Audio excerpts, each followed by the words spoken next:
Bonjour Antoine Brunet. Bonjour.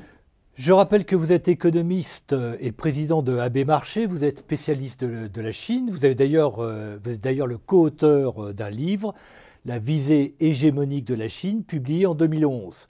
Alors, Antoine Brunet, on connaît déjà le chiffre officiel de la croissance chinoise en 2012, on le connaît à la virgule près, c'est 7,8%. C'est le chiffre le plus bas depuis 10 ans. Mais en même temps, on parle beaucoup de manipulation de toutes sortes sur les statistiques chinoises. Certains disent que le PIB chinois serait surestimé, l'excédent commercial serait surestimé, manipulé. Alors, où en est-on? Pouvez-vous faire le point sur ce sujet? Oui, il y a à l'évidence beaucoup d'opacité et beaucoup de manipulation de la part des Chinois sur leurs statistiques, mais il faut quand même être précis et savoir dans quel sens il faudrait pouvoir redresser ces statistiques. Pour moi, le principal sujet, c'est la sous-estimation de l'excédent commercial de la Chine. Pour documenter ce sujet, il y a un élément très intéressant auquel il faut se référer, c'est le fait qu'en 2007, The Economist, la grande revue britannique, avait attiré l'attention sur le fait que le FMI, à l'époque, recalculait indirectement un excédent commercial pour la Chine en faisant la somme algébrique de tous les soldes commerciaux des pays partenaires de la Chine. Et The Economist a tiré l'attention sur le fait que cet excédent commercial reconstitué était plus de 2 fois supérieur à celui officiellement affiché par la Chine. Oui, on a l'habitude que ça ne colle pas, mais là l'écart était tellement énorme que ça mettait la puce à l'oreille. Voilà. Et c'était un dossier qui restait ouvert, mais ce dossier a par la suite été bousculé d'une façon très particulière. Rappelez-vous qu'en 2009, le FMI était en grande difficulté pour assurer son rôle de prêteur en dernier ressort. Il manquait de sources de financement. Il fut obligé à l'époque de s'adresser à la Chine. La Chine lui a accordé des financements exceptionnels, mais avec la Chine, rien n'est jamais gratuit.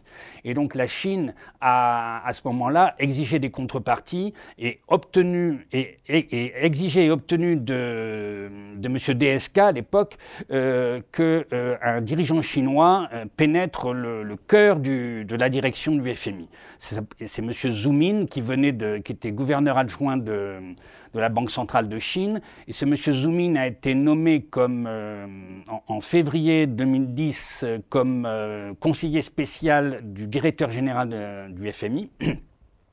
Il a pris ses fonctions en mai 2010 et en juillet 2010, la statistique que publiait antérieurement le FMI est venue rejoindre la statistique officielle du FMI en quelque sorte à ce moment-là. Donc vous accusez en quelque sorte le FMI aussi de s'aligner sur les manipulations chinoises. Le nouveau FMI, le FMI maintenant en bonne part entre les mains de la Chine, est en mesure d'avaliser le mensonge de la Chine.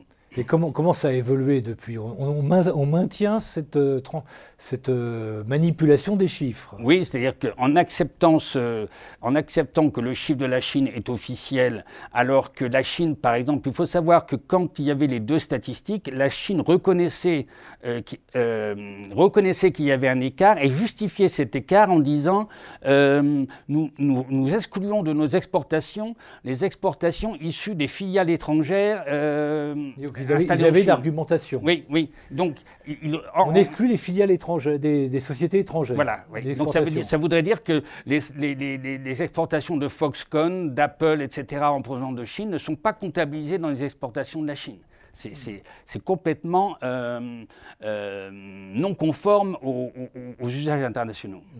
Oui, alors donc votre position, c'est que l'excédent commercial de la Chine est délibérément sous-estimé, chiffre avalisé par les médias internationaux, en quelque sorte, puisque les plus hautes autorités reconnaissent ces chiffres. Mais alors, si le chiffre du commerce extérieur est faux, ça veut dire que soit le PIB chinois est faux et manipulé aussi, ou soit que les autres composantes du PIB sont faux. Enfin, comment vous voyez les choses? Je pense, mon soupçon, c'est que c'est le PIB qui est sous-estimé lui aussi, le niveau du PIB qui est sous-estimé. De toute façon, vous prenez par exemple les statistiques de la Banque mondiale pour l'année 2011, ils nous annoncent que le PIB chinois resterait encore inférieur de 25% au PIB américain. Or, la part de la Chine dans la consommation de ciment, dans la consommation de métaux, dans la consommation d'énergie mondiale est très supérieure à la part qui revient à la consommation des États-Unis. Donc, quelque part, indirectement, cette participation de la Chine à la consommation des matières premières mondiales, beaucoup plus forte que celle des États-Unis, nous indique que le PIB chinois lui-même est sous-estimé. Et pour ma part, je considère que d'ores et déjà, le PIB chinois est du même ordre de grandeur que celui des États-Unis. Alors, je disais tout à l'heure, on a le chiffre officiel. La Chine parvient à cette prouesse extraordinaire, c'est qu'à peu près au 15 janvier, on a le chiffre à la virgule près. C'est le seul pays au monde qui a le chiffre à la virgule près, qui ne le révise pas, alors que nous, sur plusieurs années, on révise le chiffre. La Chine affiche une croissance en baisse. Que penser de cette baisse? Parce que la croissance de la Chine ces dernières années est bien une réalité. Oui, je ne conteste pas. Je conteste le niveau du PIB, je ne conteste pas le taux de croissance. Je pense que le taux de croissance lui-même est approximativement correct. Si la question que vous posez, c'est la question du ralentissement, j'insisterai pour dire que ce ralentissement est intentionnel. Trop de gens ont pensé que c'est un ralentissement qui s'imposait aux autorités chinoises. On a un objectif de stratégie de communication, on fixe un taux de croissance et on affiche un taux de croissance en baisse pour des raisons stratégiques en quelque sorte. Oui, et surtout il y avait une intentionnalité, il y avait une volonté de la part de la Chine de ralentir le rythme de croissance à court terme et sans doute même à moyen terme pour 4 raisons. La première, c'est qu'il y a une surchauffe salariale, en particulier sur la zone côtière, et donc ils se sont rendus compte qu'une croissance trop longtemps trop forte pouvait aboutir à des augmentations de salaire qui remettent en cause la surcompétitivité de la Chine, alors que c'est leur atout essentiel. Donc première raison. Deuxième raison, c'est que Donc là, c'est vraiment de la politique économique. Oui, c'est de la politique économique, c'est-à-dire, mais on imagine que la Chine n'a pas de politique conjoncturelle. Elle a une politique conjoncturelle. La deuxième raison, c'est que la Chine veut un excès. Oui, la Chine avait un problème de bulle immobilière. Et pour résorber une bulle immobilière, il faut accepter de monter les taux. Et en montant les taux, accepter que l'économie se ralentisse. La Chine est beaucoup plus ardente à combattre les bulles que ne le sont ses homologues occidentales. Deuxième raison, donc la bulle immobilière. Troisième raison, préserver un excédent commercial énorme, puisque cet excédent commercial énorme est l'atout essentiel de la Chine pour marquer des points dans tous les domaines. Et avec une croissance trop forte, il est difficile de maintenir un excédent énorme. Et donc ça, c'est la troisième raison. Et la quatrième raison, c'est que la Chine est, comme vous le savez, importatrice nette de matières premières et que lorsque la Chine maintient une croissance trop forte, la croissance mondiale elle-même devient trop forte et à ce moment-là, les matières premières s'enflamment. Donc il y avait 4 raisons intentionnelles pour la Chine ralentir son économie, ce qu'elle a réussi à faire. Donc stratégie de réglage de l'économie. Voilà. Alors je voudrais qu'on termine en revenant sur ce problème de l'excédent commercial dont vous insistez sur le fait qu'il est surestimé.